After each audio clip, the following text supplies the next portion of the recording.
All right, good afternoon. This is part two, well, actually part three of the Tetra videos. So what you see before you is a new city that's on fire. It's been rebuilt, and some of the excess buildings have been removed. In my other hand, I am getting my hammerhead together to put on the table for deployment purposes. One of the things I forgot to mention yesterday in running a Tetra force or any kind of scouting force for a large apocalypse game. This table is roughly 9 feet wide, 9 feet long, and about 5 wide. And one of the key things about 7th edition, and it started in 6th edition, is that turn one, if you have no units on the table, you lose. Or if you get tabled turn one, you lose. And I've seen lists geared to tabling people turn one. So these are the new paint schemes I'm running for Midori Squadron for the Far Side Enclave. So I'm trying to finalize a list. I'm kicking around ideas on how many tanks I want, piranhas, you name it. Alright, so I'm trying to figure out where I want this hammerhead to line up so I can get a clear shot at someone in the beginning of the game. And I think this is the best I'm going to get right here all the way to that sentinel from the hammerhead. I think that's the best I'm going to get. Tetras are armor 10. 2 hull points apiece, open-topped vehicles. We all know that. So what you're seeing is that I have 5 Tetras on the table. All 5 of them are my Midori Squadron Tetras. 1, 2, 3, 4, and 5 is somewhere.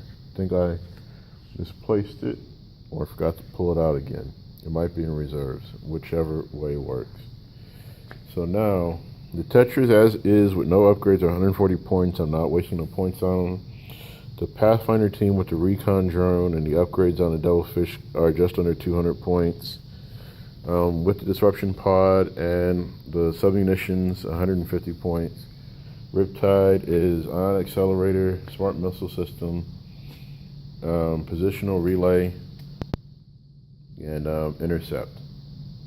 I really don't need the intercept, but the early warning override, I like it. It works. That's my standard operating scheme anyway. So it's 190 points over there. So I got every Sentinel I own minus 1 out. That way they could have visibility across the city, 3 Bane Blades, and 3 Lehman Russes and 2 Chimeras. Oh, some little twerp moved my 5th Tetra early. Problem with having students that don't respect stuff. Cost of doing business again for teaching. So I do have some dice. I found them. They were in a different place. I set up the IG first. So let's see if Tau will seize the initiative. I rolled a 5, so we will not. And I'm not going to burn that asset to let them go first. So this Sentinel is going to move to the corner. So we can see if we can get a 48-inch shot at the edge of the Devilfish right there. It'll be a cover save. The Armored Sentinel squad is going to stalk forward, going 6. And I just had my little Dragon's Lair ruler. This was left to Dragon's Lair a year ago. There's no name on it. It's been sitting around. I tried to give it to the Lost and Found bin. They said don't worry about it. So we're going to use it to keep this legit. Before we go for turn 1, let's do all the scout moves. I have tons of those, and I'm getting ahead of myself again, so I apologize. So 6 will put me on the side of the building. So the deployment scout move will put me right there behind cover. This one will put me in the same place behind cover. This one will put me behind cover.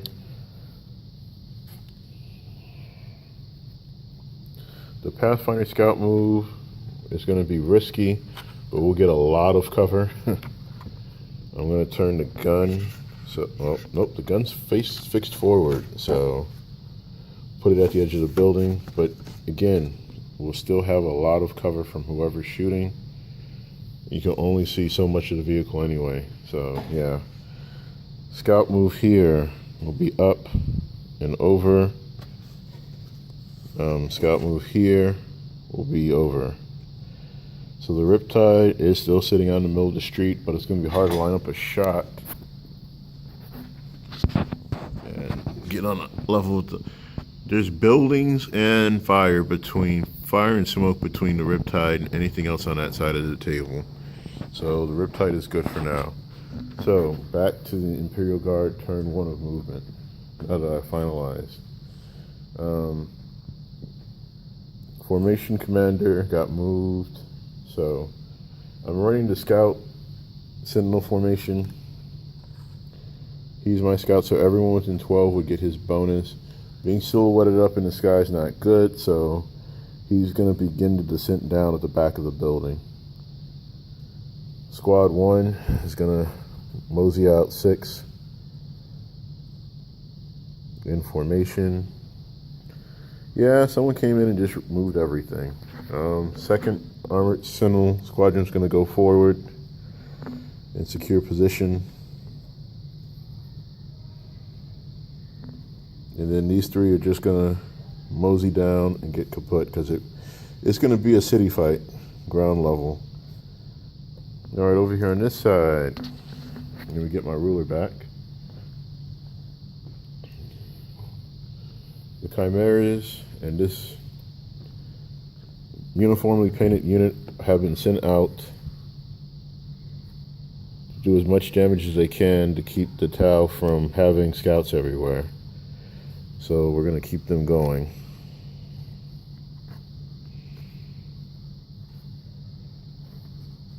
And I did overmove, I just realized that, so let me not be that guy with the ruler cheating. This Russ is just going to mosey around the corner. So that's where we're at. Now for shots, I don't really see any line of shots down here. Coming around, there's a building on the way in the ground level. Sentinels are going to run, so we're going to roll a d6 for each squad and just consider that. So this squad is going to run 5. This squad of 3 that's out of coherency is going to run 1, and then that's a 1. The Bane Blades haven't moved yet because they want to get into artillery position next turn. That squad's going to go 2. And you're extra, so actually no, you are the solo guy up here, and you're supposed to be over there. Yep. So, and the commander moved 3, so he's going to run up 3. They're going to go 2. And what's nice about these rulers that you can order online is that it has a 2, a 4, and a 6. So 6 inches is going to end up being 5.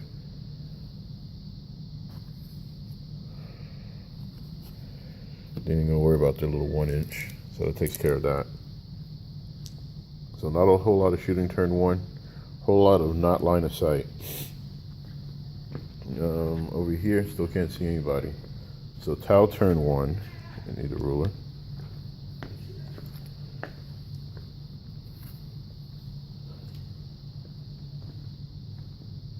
We're going to snake around. First off, we're going to snake around 6.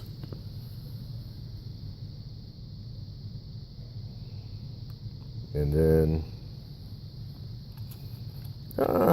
move, stay, another 6. We're going to end up going flat out behind cover to preserve ourselves. Coming around the side, 6. That's 6. And then the next 6 is going to put him behind this building. And we're just going to go out right there. Then we're going to float out. I'm dropping fire off buildings. Hammerhead is going to take his first shot at somebody. So we're going to edge him out to the edge of the building. He'll still get a hold down cover. The target get a hold down. We're looking at the green luminous rust. It's a tight shot, but everyone's gonna get hold down initially. I had a student this morning ask me about why aren't the buildings on fire, or why don't we have ruins if it's supposed to be a city in the future with combat? What's going on? And I told her if I had the budget for GW terrain sets, I would do it in a heartbeat. Unfortunately, they don't pay me enough to have that kind of disposable income. Now, if anybody wants to donate, buildings that they don't care about and whatnot, I'll take it. Riptide is good. We're going to go for an overcharge of the 46 thrust pack movement. I like to call it the suicide jump routine, because the goal is the turn I drop the retaliation cadre, which is over there, plus the 109 Ravarna is going to get messy. So flat out moves. The limited shooting I do have, I'm looking for the dice that I just had. I don't know where I put them. I'm getting senile now. I know it. It's time to retire. By the way, I'm only 36, so don't laugh too hard when you hear this part. There's the dice. So the Devilfish with the smart missile system is going to try to put 4 shots against the Scout Sentinel within 30 inches, which is that Scout Sentinel at the top of the building, out in the open. So no hits so far. Twin linked is awesome. 3 hits. I need 5s and 6s. Nothing. Not so awesome. Oh, these dice hate me. Okay, so flat out, being what it is, we're going to go here. From here to there, this one is going to play a little bit safer and just come out to the edge of this building.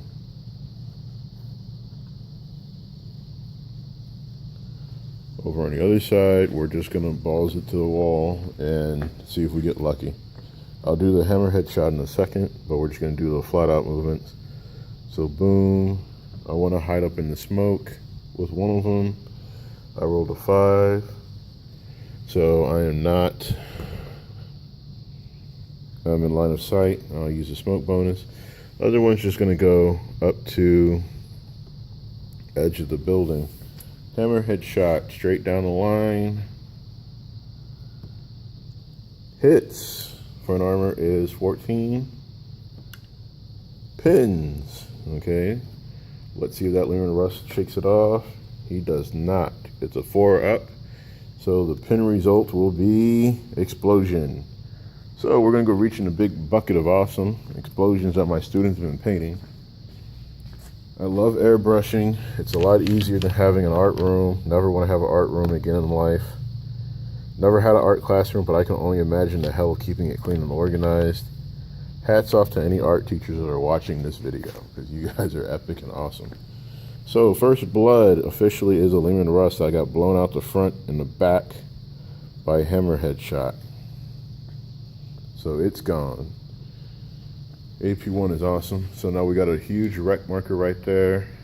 It's exploded, and because it got blown up, we're just gonna pull it off the table.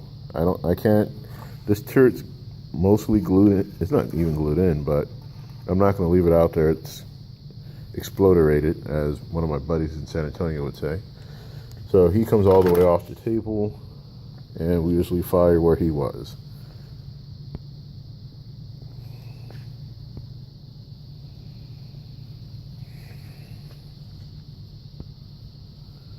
So with that, now it's the Imperial turn. The way I set this up is that the scouts are going to have hell trying to catch up to Tetras. Tetras are fast little buggers. So 6 inches, and I'm guesstimating, don't hold me to a perfect measurement.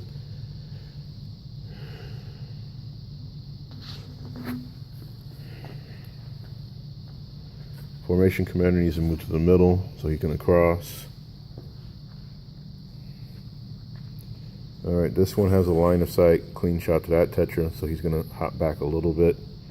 I don't have any basilisks. I didn't want to deploy them because then I'd have to have dice and a tape measure and get all official and stuff, and not in the mood for it. So again, we got 6 inches here, and we got a side shot on the Tetra from here to there. Take a quick pick.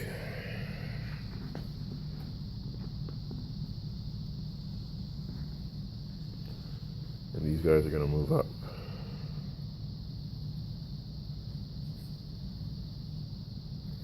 Alright, now with the backyard clear, the bane blades are going to rumble forward. So 6. We're going to stay in broadside formation, that way we can reroll ones.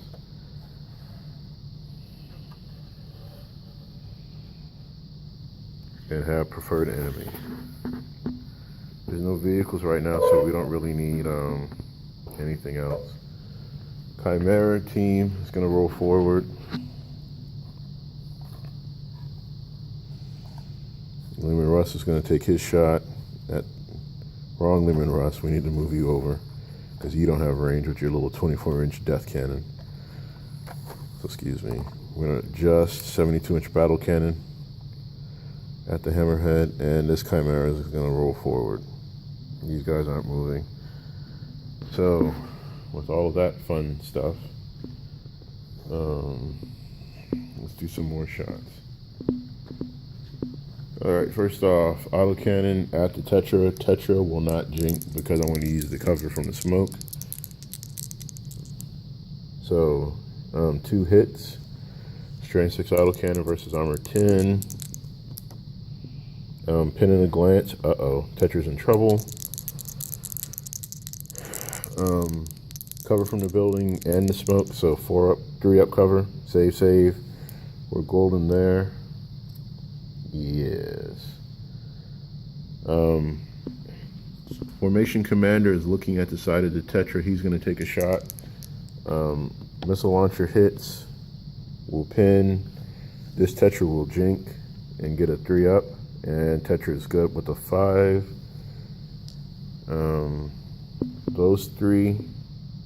These 3 right here, 3 last cannons at the Tetra on top. They're outside, so they're going to be shooting at a BS3, so 4s, 1 hit, no twin link. That Tetra is still not jinking. He's going to take his cover. So that's a pin, and with the cover, he's still good on a 4 up. So that Tetra is just like, I'm Billy Badass, haha, love me. On top, we have a Baneblade with a cannon shot. We're just going to assume that the cannon shot will hit because of the coaxial cannon rule. So 1 hit, 1 glance, or 1 pin. The pin's ignored. Strength 9 AP2 10-inch template on top will pin. And the Tetra will not ignore it. If it's a 5 or a 6, it goes away. Nope. That Tetra's down 1 whole point. I think I have 24. So let's see if I have 24 with the front cannon. So that's 12 in front. 12, no I do not. Heavy bolters, we will fire them off.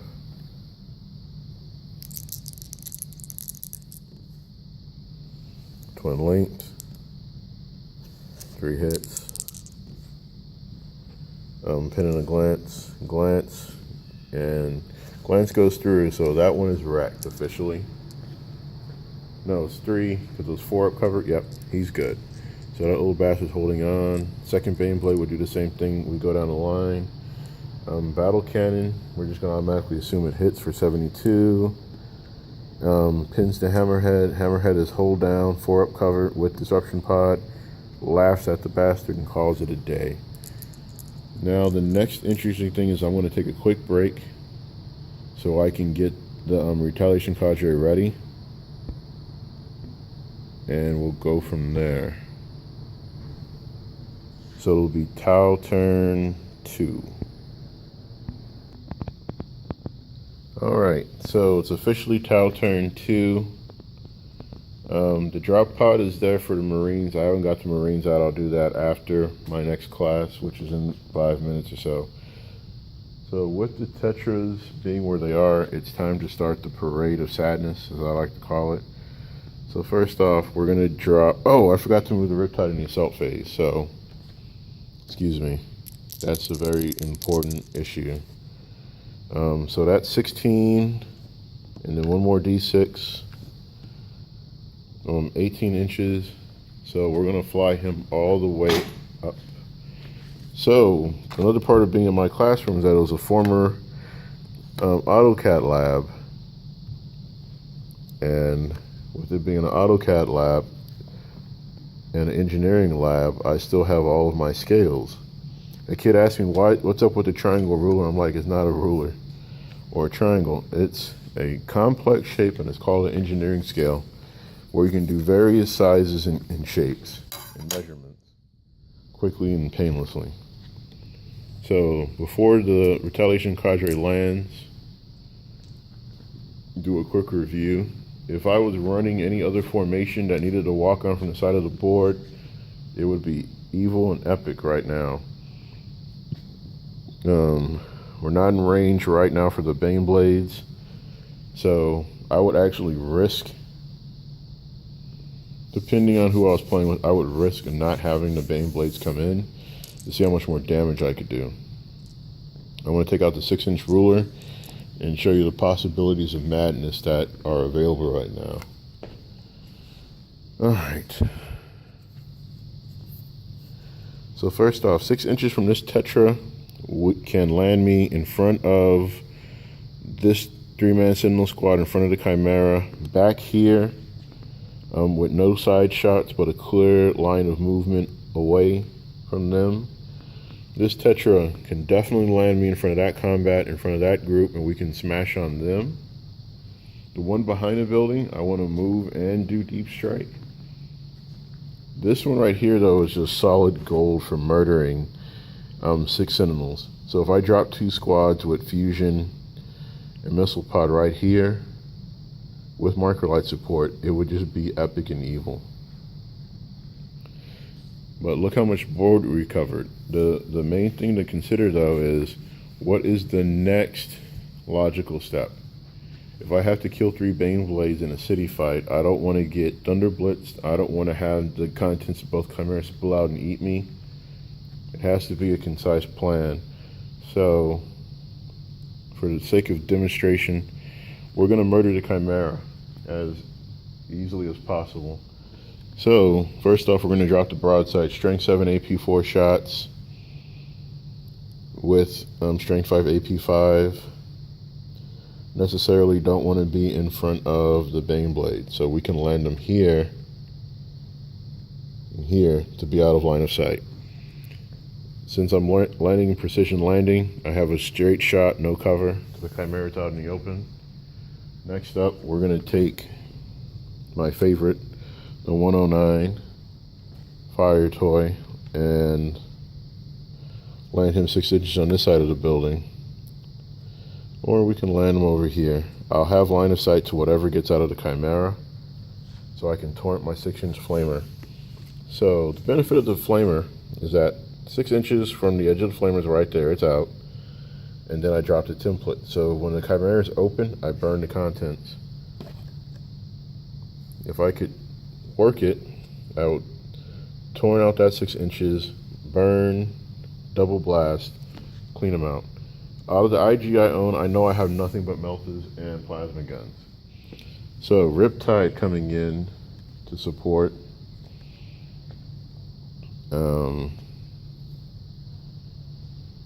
I still have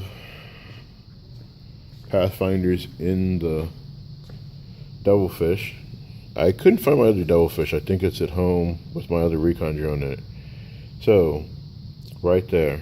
Coming straight down the line, any 5-inch blast, it's either going to hit 3, 4, or a solid shot with a melted. The other ones, we're just going to circle around and do as much damage as we can.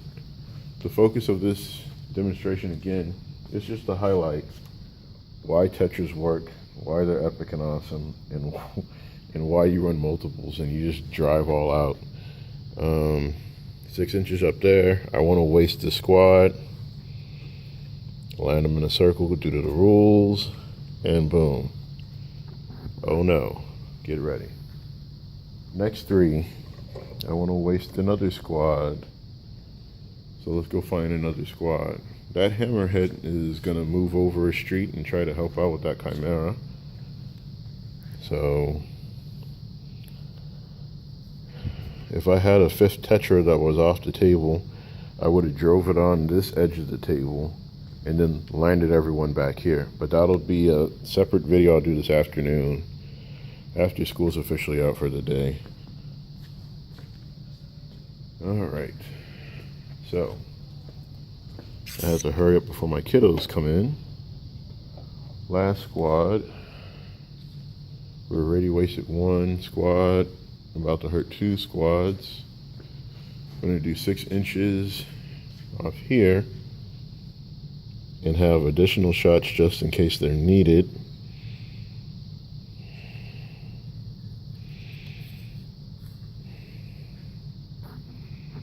Right there for that squad. HQ is going to play it safe and hunker down and just take 2 pop shots with his plasma rifles and then dip out. So this is the Unital turn 2. Statistically speaking, the chimera should be opened up and destroyed if possible. I haven't moved the marker lights yet, but this is the shot. It's not clear, so the Tetras have to move to provide marker light support for key targets. So this Tetra is going to just dip out here, so I get a clear line at the chimera. This one's going to come off the building and around. Now, granted, the Imperial Guard have a high point advantage to the Tau. I'm only running minimal suits with not a whole lot of upgrades. With shoot off and support here. This one's going to swing back, support there.